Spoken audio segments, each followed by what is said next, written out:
Hey guys, welcome back, readers. I hope you're having an amazing day. Let's dive into the story that begins with an unexpected encounter. Mike had always prided myself on keeping a low profile. Since high school, I distanced myself from Jake, a manipulative individual obsessed with having the perfect suburban life, a notion he never seemed to grasp. I remembered how he could do the penguin waddle to evoke sympathy, letting anyone with a heartbeat feel sorry for him. He had a knack for pushing people until they broke, and I almost wished I'd ignored his Facebook friend request when he found me in early 2023. As the days passed, I realized that Jake was not just a blast from the past. He had brought chaos back into my life with a vengeance. With 5 unruly kids and a wife who'd finally found her breaking point, Jake started showing up at my door more frequently, lingering, as if he could burrow back into my life the way he used to. He even insisted that his kids call me Uncle Mike, as if that title magically forged a bond between us. One sunny afternoon, he cornered me outside my office, desperate for sympathy. Work's been tough lately, Jake said, puffing out his chest as if he were going to drop some profound wisdom on me. I might need a little help here, transporting the kids. They just adore you. I felt my heartbeat quicken as I forced a smile. I was tired of his games, but he had the uncanny ability to present his needs with a veil of misfortune, and any refusal felt like kicking a puppy. It was infuriating. A week later, I received a message about a community outreach event at the Henderson's farm, where I volunteered with my husband Tom. I thought, finally, a chance to arm myself with a noble cause. I didn't want to help people. I wanted to get away from Jake. But soon after arriving, there he was, like a bad penny, making a grand entrance with his brood, who charged ahead without so much as a glance back. "Hey, Uncle Mike," his youngest squealed, tugging at my shirt. I cringed at the title as Jake grinned from ear to ear, planting himself next to me. Mike, he began, "I was thinking you could help my kids with some volunteer work today. It'll be great for them." I chuckled nervously. "How about we let the kids enjoy the activities, and maybe I can help out with something else?" Jake leaned closer, lowering his voice almost conspiratorially. "Come on, man. You can't turn down a little volunteering. They really look up to you." I had no idea how I'd gotten tangled up in his web again. Just when I thought I was free, he found another way to spin me around, charm lingering like a bad aftertaste. But I was done. This was my chance to finally put my foot down, and it landed heavily. The day soon turned chaotic. The kids ran wild, making a ruckus and knocking things over, much to my dismay. Jake sat comfortably under a tree, soaking up the sun while his children wreaked havoc. "Look after your kids, Jake," I shouted, half exasperated, half amused. It was a little absurd, but I suddenly felt a wave of defiance wash over me. I couldn't let him assume I would continue taking his nonsense. "Just wait till you see how charming they can be," Jake called back, waving it off as if it were a trophy. He'd pushed it too far this time. Something had to give. When the day ended, instead of feeling accomplished, I felt drained. Jake sidled up to me, casually slipping in yet another request. I was thinking, perhaps I could borrow your truck next weekend? I have a couple of things to pick up for the kids. It would really be a lifesaver. That was the tipping point. "No, Jake. Absolutely not." His smile faltered for just a moment, but then his charm overtook. "Come on, Mike. Just this once." I felt an adrenaline rush as I stood tall, determined. "Jake, you don't get it, do you? I'm not your backup plan. I'm not your please help me guy to fix your mess." He blinked, his mask slipping for just a moment before he hid his surprise behind a laugh. Okay, I get it. But it's just a favor, right?" "No, it's not. This needs to end, Jake." My words hung heavy in the air, but there was no easy solution. I couldn't be rid of him so simply. He had a way of wriggling back into my life, and I was already beginning to dread what might come next. The following week, while I was choosing vegetables at the local market, I overheard a couple of neighbors gossiping about Jake. "Did you hear he's marrying some rich guy named Steve?" one of them said, eyes wide with speculation. My stomach churned at the thought. Jake getting remarried? It sounded too good to be true. But somewhere deep down, I knew this wouldn't end quietly. He'd try to get something from me, a piece of my life to fill the cracks in his own. Call it a gut instinct or an unshakable dread, but I felt the urgency. Soon enough, When I least expected it, Jake would be back, demanding more than just favors. Little did I know that the reality of it would unfold like an elaborate trap, and the consequences could reach far beyond my expectation. As I ventured home with my groceries, a dark thought settled in my mind. I need to prepare myself for the storm ahead. Jake was back in my orbit, and chaos would soon follow. As I ventured home with my groceries, a dark thought settled in my mind. I need to prepare myself for the storm ahead. Jake was back in my orbit, and chaos would soon follow. I had barely settled onto my couch with a cup of tea when my phone buzzed, jolting me from my thoughts. I glanced at the screen and noticed an unread message from Jake. My heart sank. Seriously? What now? Asterisk asterisk. I hesitated, but curiosity got the better of me. I opened the message. Hey Mike, excited to catch up. I've got something big to share. Can you meet at the barn this Saturday? I've got a surprise. A surprise? That wasn't good news. It was sure to be more of his endless demands wrapped up in a shiny package of charm. I felt a mixture of dread and intrigue. Despite my better judgment, I replied, "What's the surprise?" Moments later, my phone buzzed again. Can't spoil it. Let's just say it involves Steve. You won't want to miss it. Steve, the wealthy partner Jake had snagged in record time. My mind raced. Had he found someone whose money could support his endless whims, making him even more unbearable? It made my skin crawl to think of Jake living the life he always deemed himself worthy of, while I was stuck in this chaotic loop. Against my better judgment, I decided to go. That Saturday, a sense of unease settled in my stomach as I pulled into the gravel driveway of the Henderson's barn, the site of many community events. I stepped out of my car, took a deep breath, and made my way inside.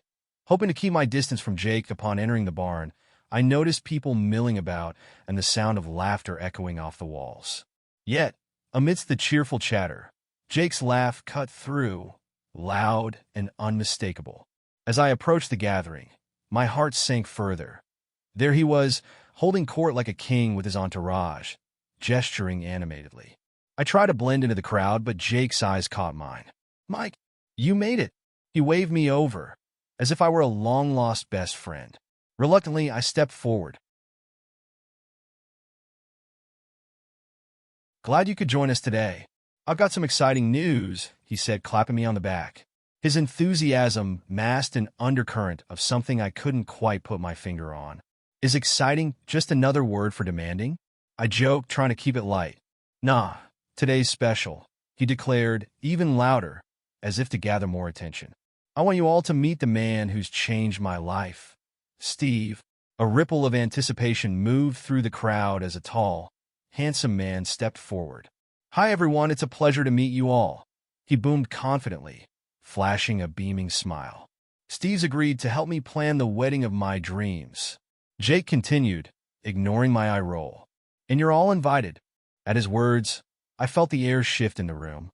Whispers flew around like wildfire. Guests gasped excitedly, asking questions, while I felt a vague sense of horror settle in my chest. The only thing worse than Jake was the idea of attending his wedding. "Are you kidding me?" I muttered mostly to myself, but Jake caught my words and grinned. "Oh, Mike, I know how you must feel about this, but trust me, it's going to be epic. You wouldn't want to miss seeing me finally live the dream." As if on cue, Steve took Jake's hand, intertwining their fingers, the tender gesture sending a chill down my spine. Something felt off. The energy between them radiated a powerful mix of hope and desperation, not the kind of love I recognized. It felt performative, an act designed for an audience. "Jake, you have to know this is a big responsibility," I interjected, trying to infuse some reality into the moment. "A wedding isn't just a party. It involves planning, stress, and you." I paused, trying to gauge which words might resonate. "You're not exactly the most reliable guy when it comes to sharing responsibilities." "Oh, come on," Jake shot back with a laugh that echoed falsely through my ears. "That's why I have Steve. He's got it all covered, right, Steve?" Steve nodded vigorously, his smile unwavering, though I noticed a flicker of uncertainty in his eyes. Something told me he was unaware of the tornado he was diving into. As the chatter resumed, I found myself drifting to the edge of the gathering, nerves thrumming beneath my skin. Suddenly, Jake approached me again, his eyes gleaming. "All right, Mike, I want you to be part of this," he announced, taking my hands in his exaggeratedly. "Like a special role, you know? Maybe even help with planning, since you know me best." My heart raced, caught between disbelief and frustration. "You seriously think I would contribute to your chaotic wedding plans?" "No way." He leaned in closer, desperation creeping into his voice. "But think of how amazing it'll be. I need someone I trust to help, and you're perfect. Plus, it could really help us both. You could use this as a way to make some connections with the community again." I gritted my teeth. He was playing me like a fiddle, pulling on those strings of guilt and friendship that wound tighter as I fought to keep them intact. "I don't want to be involved, Jake. I'm not playing the nice guy anymore," I snapped back. But the moment I said it, I felt a switch flip. Jake's charming facade momentarily cracked, revealing an edge of anger beneath. "Just think about it. You're making a big mistake if you walk away from this," he shrugged dismissively. Something clicked. A part of me recognized this moment as pivotal. Was he really threatening me? Before another word could leave my lips, Steve intervened, sensing the tension. "Hey, how about we grab some drinks? Nothing like a toast for a celebration." The two of them moved away, but as tension gnawed at my gut, I couldn't shake the feeling that I was caught in a perilous game, one that involved far more than just some wedding planning. Little did I know, the twists and turns about to unfold would pull me deeper into their web, intertwining our fates in ways I would never have imagined. As the afternoon wore on, I realized I had to untangle myself from Jake and Steve's increasingly convoluted plans before I became the unwitting star of this chaotic show. The clock was ticking, and I felt the storm brewing just beyond the horizon. The clock ticked impatiently, echoing in my mind as I watched Jake and Steve mingle with the guests, leaving me reeling at the prospect of their wedding plans. The atmosphere buzzed with excitement, but I felt a brewing storm washing over me, its shadows creeping closer with every passing moment. As the sun dipped low, painting the barn in hues of gold and orange, I realized that my presence had become more of a tether for Jake, and somehow he expected me to play the role of his confidant. Yet inside, I was battling a swirling tempest, nerves bubbling up with every laugh I heard from Jake and his new fiancée.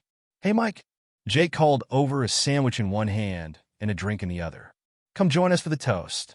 We need you here." My heart sank at the word need. It felt like I was standing on the edge of a cliff, and if I dared to take a step further, I'd plummet into the abyss of his chaotic existence. But Jake's gaze was filled with an insistence that was hard to ignore. Resigned, I made my way toward them. The crowd gathered in anticipation, laughter mingling with chatter, everyone oblivious to the growing tension simmering beneath my skin. "Gather round, everyone. It's time for a toast," Jake proclaimed, his enthusiasm palpable. "To our future. To love, laughter, a little chaos." He placed his hand dramatically over his heart, striking a pose as if he were announcing the greatest show on earth. I bit back a laugh, but beneath the humor lay a bitter undercurrent that tugged at my resolve. As glasses clinked together, I caught a glimpse of Steve. He seemed genuinely invested in Jake's antics, but I could see the uncertainty lurking beneath his charming smile, something he was masking with bravado. "I'm so happy you could all join us," Steve said, raising his glass. "We couldn't have done this without the support of all our loved ones. Thank you, truly." As the toast wrapped up, Jake turned to me, his eyes bright with enthusiasm. "So, Mike, my dear friend, what do you think about all this? Isn't it amazing?" I forced a smile, though it felt like I was digging my own grave. "Sure, Jake. It's something, all right," I replied, deliberately cryptic. "Are you ready to dive into the planning?" he pressed, eager for my affirmative response. There was an edge of desperation in his voice that solidified my resolve. "No, Jake. I mean it. I've made my decision. I'm not going to play along with this fairy tale," I said firmly, my heart pounding. The moment hung in the air, thick with tension, as Jake's expression morphed from excitement to frustration. "But you have to help me. This is a huge moment in my life, and I can't do it alone." No, you can't do it alone, Jake, because you don't want to share the load with anyone else. This is all about you. I snapped, anger flaring within me. The air crackled with silence as we stared each other down, and for a moment, everyone around us blurred into the background. Jake's charming mask slipped for the briefest moment, revealing a glimpse of the man I had tried to escape. "You think I want this?" he hissed softly, making sure no one else heard. "Want what?" "To hide behind someone else for support," I countered, my voice low but fierce. In that moment, I saw it. A vulnerability masked in resentment, a soul unwilling to face the cracks in its own facade. But the vulnerability only amplified my sense of self-preservation. "Look, you need to start taking responsibility for your life," I said, the resolve weighing heavy in my chest. "Stop leaning on everyone else." Jake's eyes flashed with anger, but I could detect a flicker of fear too. "Wow, you're really willing to throw everything away, aren't you?" he spat, stepping back as Steve interjected with concern, sensing the brewing storm. Hey, let's keep this positive," Steve chimed in, wrapped up in Jake's tension. But the damage had been done. Jake's laughter felt forced, and the edges of his smile tightened. "Whatever you say, Mike. I'll remember this." As the conversation faded, a strange shift swept over the room. People began to disperse, all chatter mingling with the clinking of glasses, but the air crackled like static. I needed to get out. I turned to leave, but Jake's voice echoed after me. "I'll be in touch about the wedding details, Mike. Don't think this is over." Out in the crisp night air, I felt a wave of relief wash over me, only to be replaced by racing thoughts. I had decided what I wouldn't do, but what about the parts one couldn't predict? What would Jake's next move be? That night, my dreams were plagued by images of Jake's bemused smile, the glint of his eyes as he declared me his ally, the air heavy with chaos wherever he went. I woke up in a sweat, wondering what I'd gotten myself into and if I could truly loosen his grip on my life. The next morning, I made breakfast for myself and Tom, but as I sliced into an apple, the tension from the night before returned like an unwelcome guest. I needed to shield myself, draw boundaries, but I couldn't ignore the looming dread that Jake wasn't ready to give up. As I sat on the porch, sipping my coffee while the sun peeked over the trees, my phone buzzed again. "Hey, Uncle Mike, don't forget our meeting later. Can't wait to talk about the wedding." Smiling face with smiling eyes, asterisk, asterisk. The message was from one of Jake's kids. I felt my stomach churn again. They'd been pulled into his whirlwind too. Innocence caught in a game for his attention. "Are you seriously kidding me?" I murmured, throwing the phone onto the table in frustration. The phone buzzed again. This time it was Jake, penetrating through my defenses with another reminder. "Don't bail on me, Mike. I need you now more than ever." Anger surged within me, but it was coupled with a cold realization that Jake was relentless, a tempest that wouldn't cease until it consumed everything in its path, including me.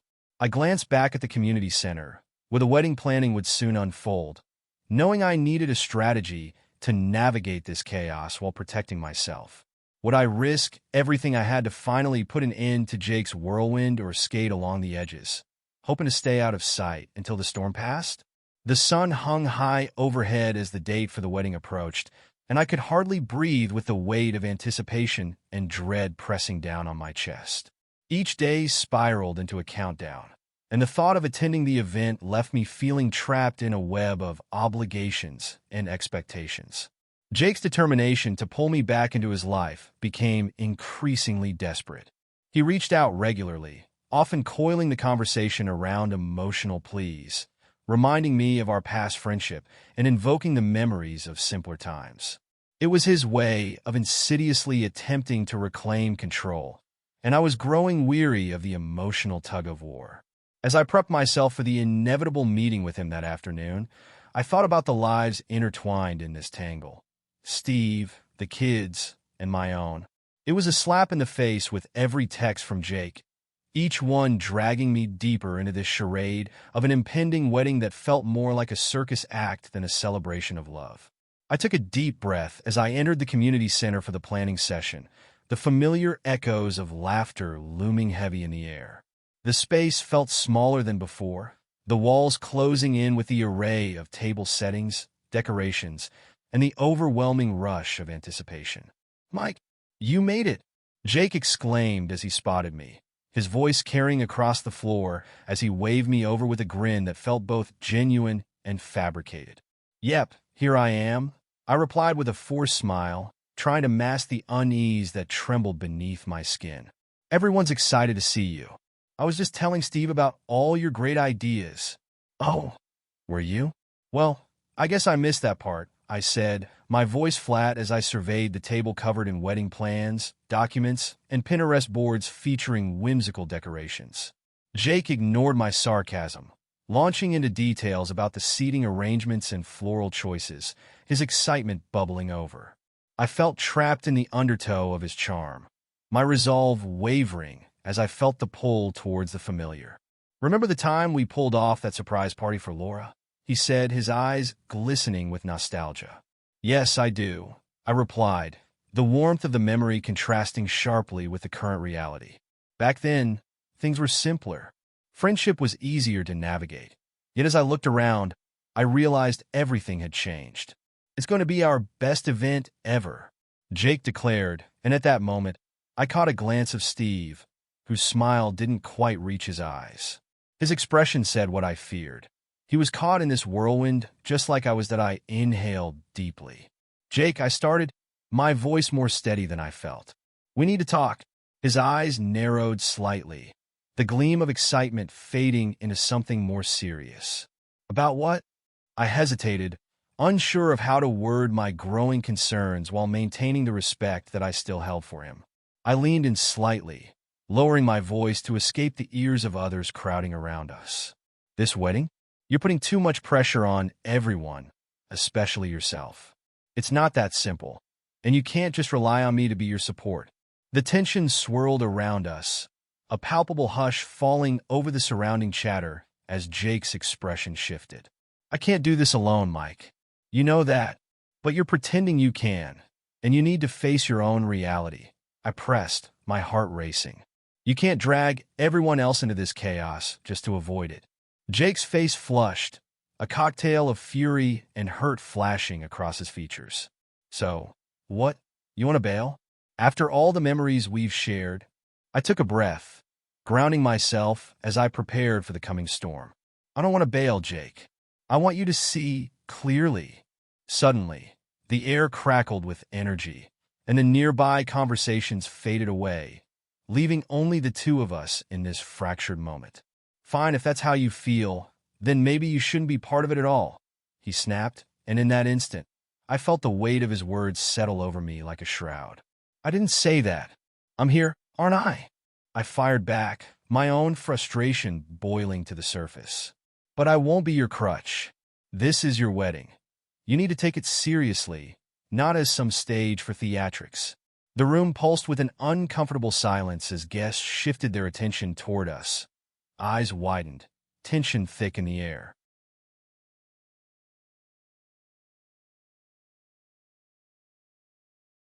Just then, Steve stepped in, his brows knitted with concern. "Guys, let's take a breath. We're all friends here. Let's not lose sight of what we're celebrating." Underneath his calm exterior, I sensed Steve's own unease washing over him. Perhaps he wasn't entirely certain of their partnership either. "Mike is right," he added, trying to defuse the tension. "Jake, this isn't just about what you want. It's about who you are right now. This isn't healthy." At that moment, something shifted in Jake's expression. His stubbornness began to crack under the weight of our words, uncertainty rippling just beneath the surface of his bravado. I stepped closer, my voice softening. "I'm saying this because I care about you, Jake. The last thing I want is to lose our friendship. It's complicated right now, and it doesn't have to be like this." Jake's shoulders slumped, the tension visibly releasing as he looked around at the bewildered faces crowding us. I just thought it was the right time and the right person, and I wanted to create something incredible," he admitted, a hint of vulnerability slipping through. We stood in the electric silence, our words hanging in the air like threads weaving between us. "Creating something incredible doesn't require chaos," I reminded him again, sensing my own conviction growing strong. You're a good person, Jake. Let's reclaim some clarity in all this. Slowly, he drew in a breath, as if coming up for air in a moment that felt infinitely stretched. Yeah, I guess I lost sight of that. Relief washed over me, but as I met Steve's gaze, I wondered about the path ahead. Jake sighed heavily, turning away from us, surveying the clutter of wedding details. I may need to rethink this whole thing, he murmured, more to himself than to us. Whatever you decide, I'm here, I said earnestly. But remember, it needs to come from within. You have a choice in this. The sound of murmurs began to stir again, the guests fortunate to be eavesdropping on our revelation. Eventually, the crowd dispersed, but the air remained charged with a renewed sense of possibility, revealing ourselves to one another, cracks in our masks appearing under layers of honesty. Amidst the remnants of the planning session, there was a glimmer of hope that perhaps Jake could reclaim his own strength and independence. In the weeks that followed, the chaos transformed, a newfound clarity blossoming in the wake of our confrontation. And while Jake's wedding remained a milestone on the horizon, our friendship no longer felt like a back alley shadowed by guilt. It became an open road filled with potential. As I reflected on the journey of self-discovery, I realized that stepping away from chaos wasn't abandoning someone. Rather, it was shedding the notion of obligation and truly stepping into my own light. With spring blooming outside, a buzzing sense of renewal enveloped me as I stepped forward into a world of choices, and I looked forward to embracing them, no longer tethered to the whirlwind, but free to navigate my own path.